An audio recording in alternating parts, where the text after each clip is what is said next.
औज़ुबिल्लाहिमिनश्शैतानिर्रजीम बिस्मिल्लाहिर्रहमानिर्रहीम। जमहूरी मुल्क की जमहूरी पार्टियों के गैर जमहूरी फैसले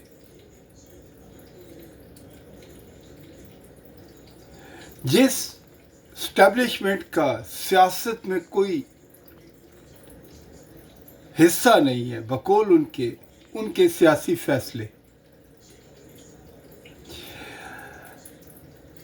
वफाक और हमारे सूबों के दरमियान में तसादुम, कश्मीर के इलेक्शन और हमारी जो पाकिस्तान की जो पार्टी है जमात इस्लामी, इसका पूरे 2 साल के बाद जागना, एहसास होना कि फ़लस्तीन में जुल्म हुआ है, 60,000 लोगों की जान चली गई। अब उन्हें याद आया कि हमने तो प्रोटेस्ट करना था। फिर हमारे ISPR जो अब मोहल्ले की लड़ाइयों में लग गए, हमारे पाकिस्तान आर्म फोर्सेस के जो तर्जमान हैं, उनकी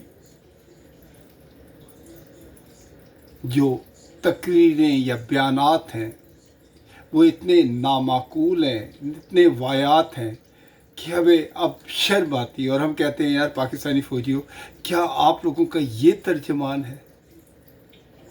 ना जिसको बात करने का सलीका है, ना जिसको ये नहीं पता है कि मौके की मुनासिबत से क्या बात करनी चाहिए।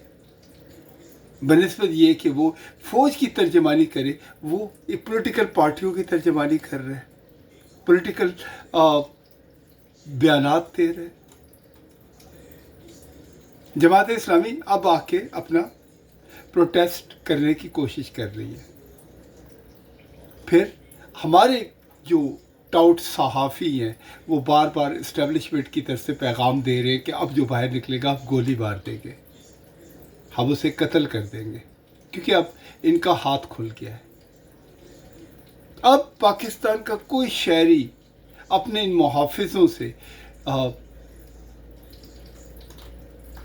महफूज नहीं है।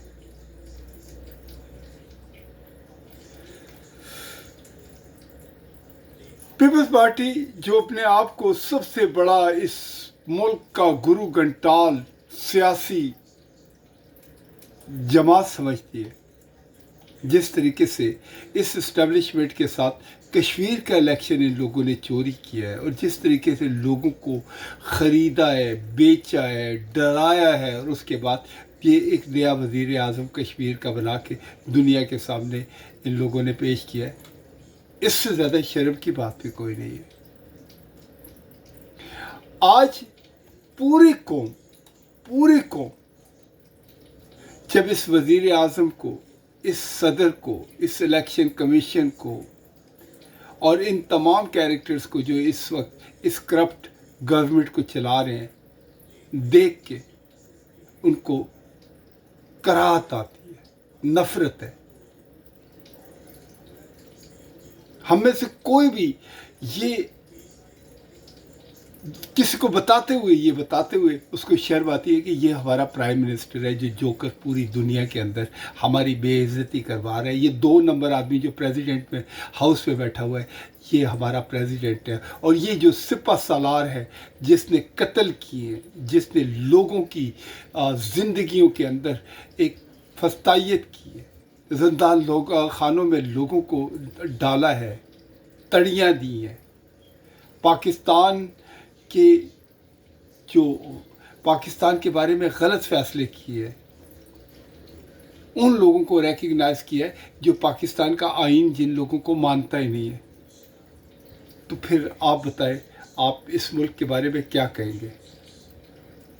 इस मुल्क में जंगल का कानून है, इस मुल्क में हमारी जो सियासी पार्टियां हैं वो सिर्फ कंप्रोमाइज़्ड हैं, जिनको अपनी डिग्निटी, अपनी इज़्ज़त नफ्स का कोई पास नहीं। और असेंबली में बैठे हुए जितने भी लोग हैं जो चोर दरवाज़ों से गए हैं, वो बेसिकली सारे के सारे घटिया और गलीज़ लोग हैं, ना जिनकी इज़्ज़त है।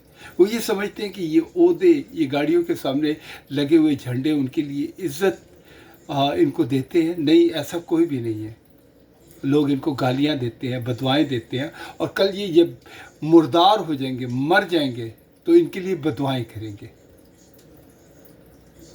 پاکستان ہمارا اتنا خوبصورت ملک، اور کہاں سے یہ گندے لوگ ہمارے پاکستان کے اندر آ گئے ہیں۔ ہم یہ نہیں کہتے کہ ہم غصہ کریں، ماریں، پیٹیں، اپنے پاکستان کو برباد کریں، لیکن ہمیں غلط لوگ بھی نہیں چاہیے۔ ہمیں چاہیے ایسا سپہ سالار ہو جو اس فوج کو پوری دنیا میں سب سے مضبوط بنائے، ہماری سرحدوں کی حفاظت کرے، ہمارے جان و مال کی حفاظت کرے۔ ہمارے ایسا پریزیڈنٹ چاہیے جو ملک کا باپ ہو۔ وزیر اعظم ایک ایسا شخص ہو جو پاکستان کی خوبصورت تصویر ہو۔ صوبوں کے جناب گورنر اور وزیر اعلیٰ وہ لوگ ہونے چاہیے کہ جن کا کیریکٹر سر عام بول رہا ہو کہ یہ اچھے لوگ ہیں۔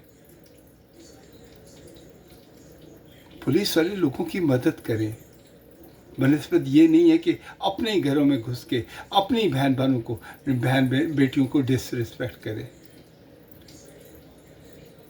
ارشد شریف، ضلع شاہ